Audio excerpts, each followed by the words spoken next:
Magandang umaga po sa ating lahat.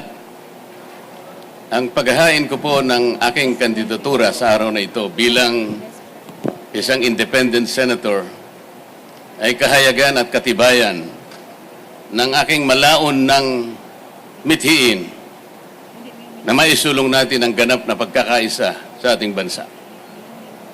Kahit kailan, kahit saan, hindi po natin makakamit ang tunay, tapat at mabilis ang paglilingkod sa lahat ng mamamayan kung wala pong pagkakaisa. Pati pagsulong ng ating bansa ay makokompromiso kung walang pagdadamayan at pagtutulungan sa isa't isa. Gusto ko pong balikan natin ang mga huling kaganapan na nangyari sa House of Representatives. Napansin po niyo siguro nang dahil lamang sa aking pagtatanggol sa katarungan, sa katwiran at sa mga sariling tuntunin namin sa House of Representatives, ako po ay inaway ng ilan sa aking mga kasamahan na nauwi nga po pati sa paggagawa ng hopya. Ayaw ko po ng awayan, ayaw ko po ng pasiklaban. Ayaw din po ito ng ating mga mamamayan. Maraming salamat po. Okay, question from the media. May nauna po dito kasi. Dante, for Dante. Question. Hi, sir. Dante Amento, UNTV. Sir, tanong ko lang po, in the past few months, you were questioning the contract entered into between COMELEC and Miru. And then, isa rin po kayo sa nagbulgar ng alleged offshore accounts na allegedly kay Chairman George Erwin Garcia. Ang question ko lang po, sir, isa lang. Sa ngayon, kasi it is inevitable that you have filed your COC sa COMELEC na mayroon kayong question. Mayroon po ba kayong paniniwala sa integrity ng 2025 midterm elections? Thank you po. First of all, dahil po sa aking pagnanais na makapaglingkod sa mataas na level ng ating pamahalaan, ay napilitan po ako na mag-file ng COC, kagaya ng ginagawa ko sa araw na ito. At I do not want to fight two battles at the same time. Ang lahat po ng pangyayari ay may kani-kanyang panahon. Yun lamang po ang aking masasabi sa isyong yan. Malaya Business Insight. Gerard Nabal po. Sir? Sir, good morning. Sir, noong 2022, tumakbo po kayo for senator also, but you withdrew at the last minute. What makes it different this time, sir? Sa ngayon po, ang aking paniwala ay ganap na po akong nakahanda. Sa dami po ng mga kababayan natin na nananawagan na sana'y makapaglingkod pa po ako sa mas mataas na level ng ating bansa, ay gusto ko pong paunlakin o paunlakan ang panawagan na yon na ngayon po ay talagang dumarami at lumalawak sa maraming panig ng ating bansa. One follow-up question po. Sir, does that mean to say na we won't expect you withdrawing anytime po? Wala na pong atrasan ito. Okay, next question is from Michael Rogas, Radyo Pilipinas. Hi sir, magandang umaga po. Michael Rogas po from Radyo Pilipinas. Yes, Mike. Sir, kumusta po yung allegation po ninyo laban po sa mga COMELEC officials? Wala po akong allegations sa mga COMELEC officials. Ang akin pong kino-question initially ay yung sistema at mga makina na maaaring gamitin sa susunod na eleksyon. Ngunit kagaya ng aking sinabi po, ay hindi po ako pwedeng lumaban ng dalawang battles at the same time.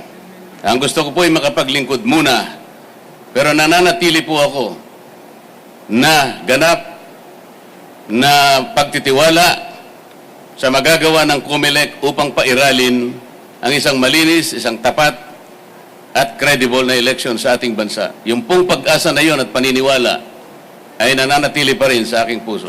So sir, yun po sana ang aking gustong i-follow up question. Kayo ho ba ay naniniwala sa kabila po ng inyo po mga allegation laban po dito po sa teknolohiya na gagamitin pa ng COMELEC? Kayo po ay nag-file ngayon ng yung Certificate of Candidacy for Senator. Naniniwala pa rin po ba kayo sa integridad ng COMELEC sa darating na halalan?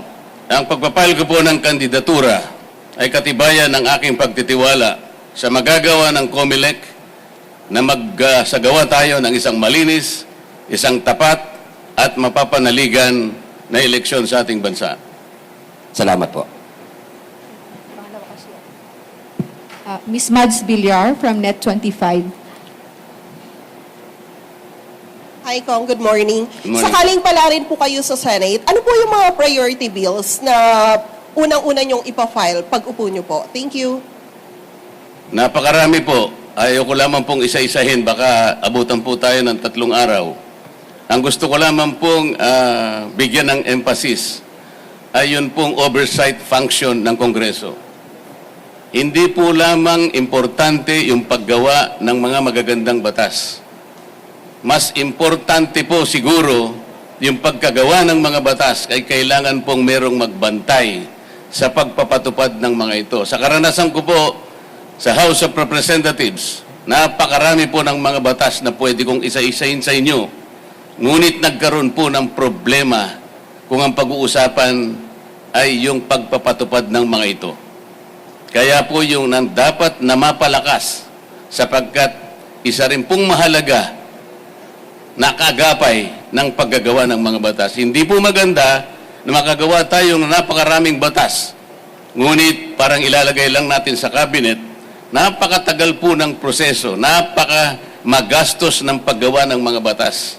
Sa laki po ng panahon na ginugol ko sa House of Representatives, kung minsan po taunan, kung hindi man isang buong termino para ikaw ay magkapagpagawa ng isang batas. Sayang na sayang po kung isang magandang batas ay hindi po may patutupad ng maayos. Kagaya po ng EPIRA. Ano po yung layunin ng EPIRA? Makapagdulot kayo ng isang reliable, secure, and affordable rates of electricity in this country. Nangyari na po ba yung affordable rates of electricity? Ang EPIRA po ay nagawa 23 taon na nakararaan. Ngunit hanggat hindi po nyo na ibababa ang presyo ng kuryente, there will be a continuing violation of that law. Tingnan po nyo yung local government code. 33 taon na nakararaan.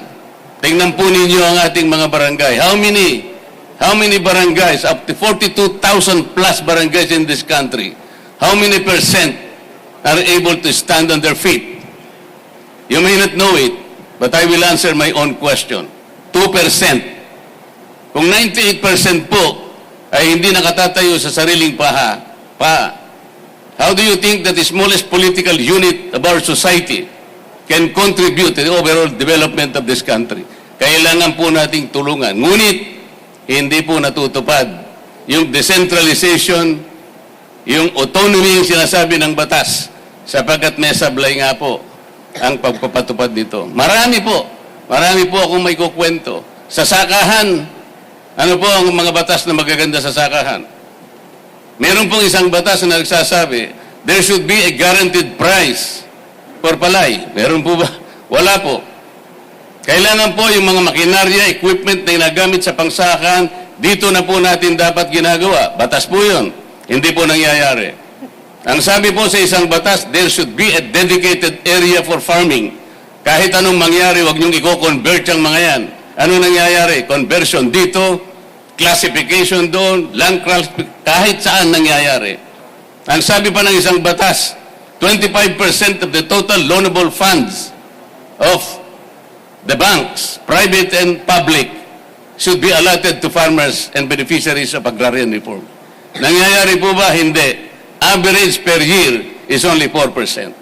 Kaya ganito po tayo. Oversight is an equally important function of Congress that has been forgotten for years. Yun po ang isa sa tututukan natin. Salamat po. So, sir, 8 minutes. Tapos na po yung 8 minutes. Wala na po? Yes Thank po. you. Tapos na po. Maraming salamat din po. Sir, sa gitna po, photo op ulit. Face the card.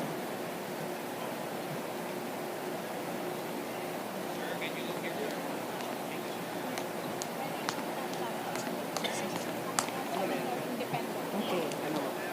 Ito, yun.